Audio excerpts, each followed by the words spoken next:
My name is Yvette Lozano. I practice medicine in Dallas, Texas, and have been doing so for the last 20 years. I am an activist, and that began when Obamacare showed up. The reason I'm here today is because I want you to know the truth about this virus. I am currently treating COVID patients in my office. Let's start just with some simple numbers, and we've heard these numbers, but I want you to think about them. 330 million people in the United States of America. 29 million people in the state of Texas. 2 million people in Dallas. 111 dead. Now, when you see those numbers, it kind of shocks you that we could stop society for 111 deaths. Let me explain how they do it. Here is how it is notified to you. 27,000 positive COVID tests, 3,000 recovered, 111 dead. Well, if 3,000 are recovered from 127,000 positive tests, that's 124,000 that have recovered, right? Because we've only got 111 deaths. The things that I'm going to tell you today are from my personal experience in my office. I don't want to bring statistics from other physicians because there's always someone on the left that wants to contradict me.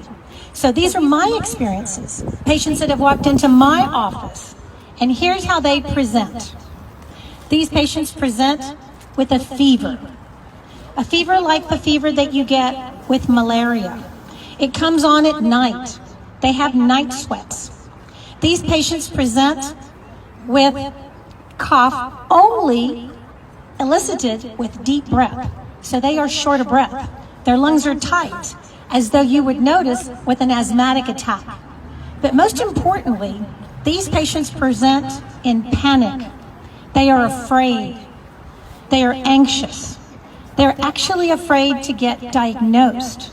They have been staying at home for days and not coming into the office. Why is that? Well, that's real simple. When they go to the emergency room, they're turned away. If they have a fever, they're sent home and told to quarantine to save the rest of society. During those many precious days when they're sent away and sent home, they infect their family members. And so a lot of my patients are in groups of families, okay? This is not just happening in the emergency rooms. This is happening in doctors' clinics. These doctors that are not opening their practice, that are all of a sudden implementing telemedicine. Let me tell you something. From a physician that's been practicing for 29 years, I can't examine you through a computer screen. We can't Facebook or FaceTime for me to see what's wrong with you. I have to touch you. It's called a physical exam. And this is what I went to medical school, to provide care in the midst of a pandemic, not to hide in my fancy home with my fancy cars and my family. Okay, now, let's go a little step further. Let's talk about treatment, okay? You would think that I would get some kind of guidance from the American Medical Association, the Texas Medical Association, the Dallas County Medical Association. Well, I was on a live telecast, and here's what I heard from the Texas Medical Association. We need to increase visas to bring in foreign medical doctors to help us take care of COVID patients. Really? Are you kidding me? Now, the things that I tell you are personal experience. I was on that call. Needless to say, that was my last call, right? Okay, so where and how did I learn how to treat COVID patients? Well, I'm going to tell you. I learned it from the President of the United States, Donald Trump. So, when this pandemic started, President Trump was giving daily interviews to the media. And he came across, because you realize as President of the United States, he's dealing with heads of states of other countries. And he came across a treatment protocol that had been successful in France. Yes, one doctor had treated 29 patients and every single patient had survived. And every single patient had improved. And President Trump thought that that was newsworthy. God forbid he share that with doctors. We didn't receive any advance from the local medical agencies that we all pony up our money to belong to and become members of. So I wrote these things down. I wrote these medications down. And I waited and waited for my COVID patients that just didn't come in.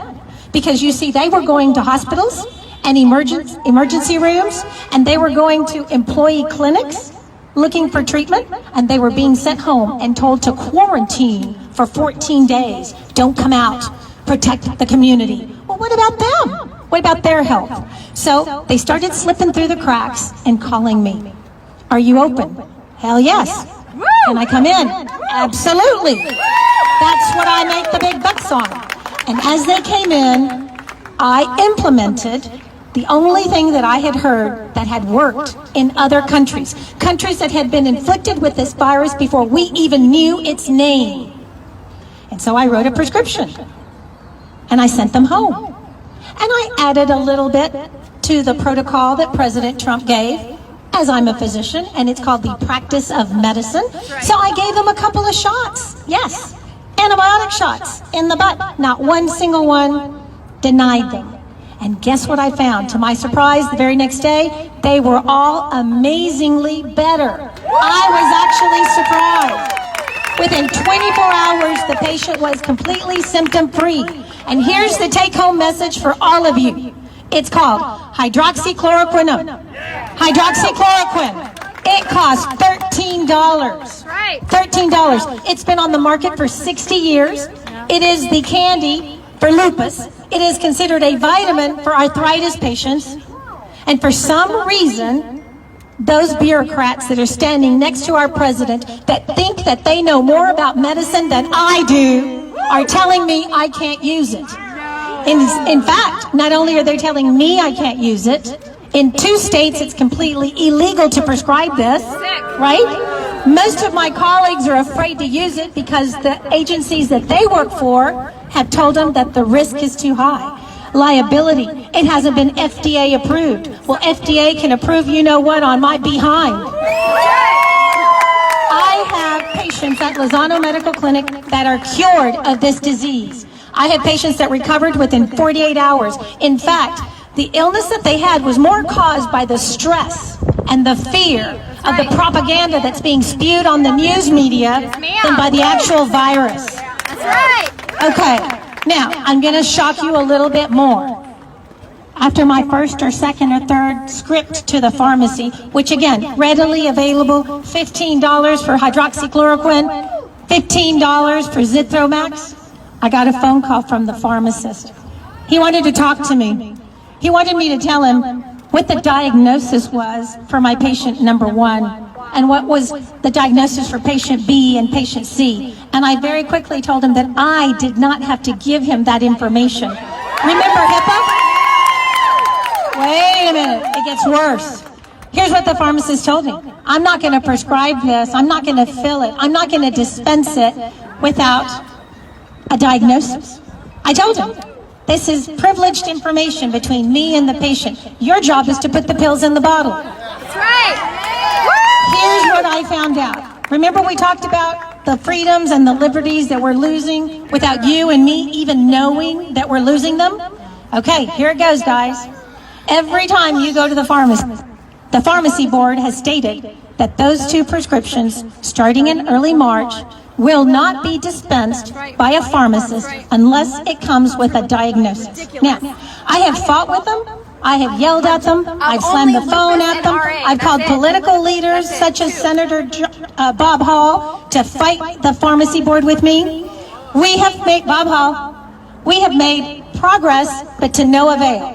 If I do not give a diagnosis, this medication that is life-saving, in my opinion, will not be dispensed by the pharmacist. His hands are tied.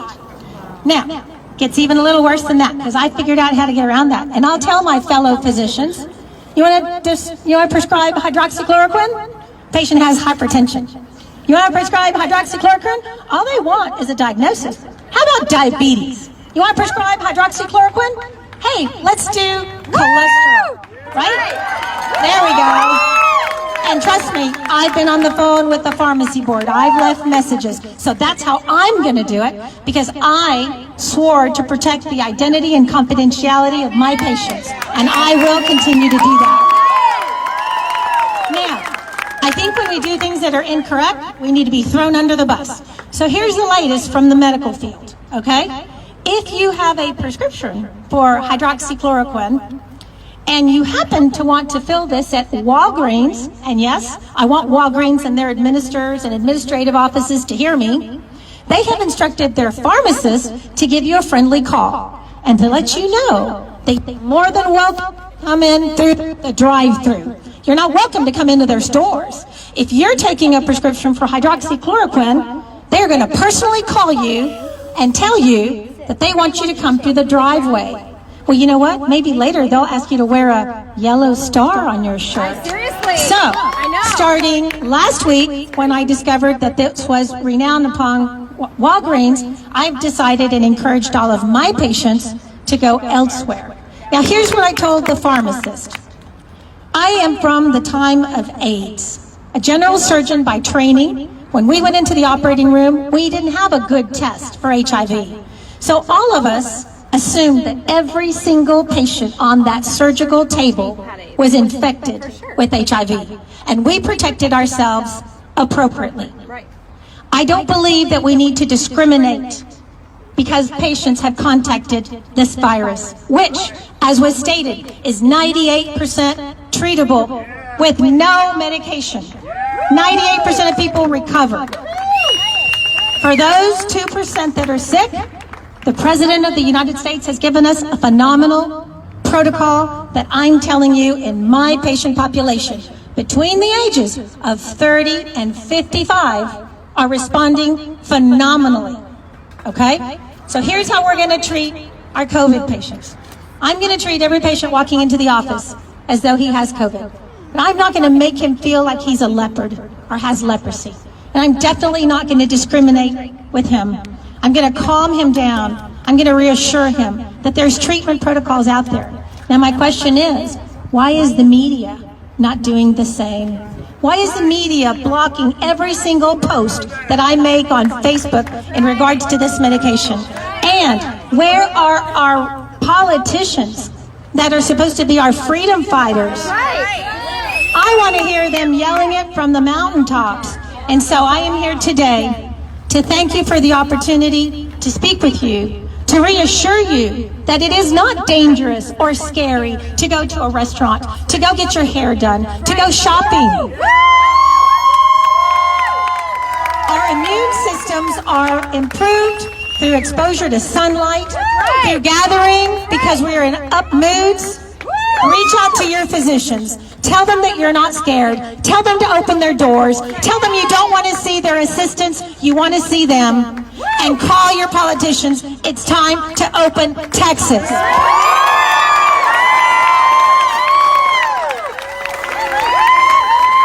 Thank you, Dr.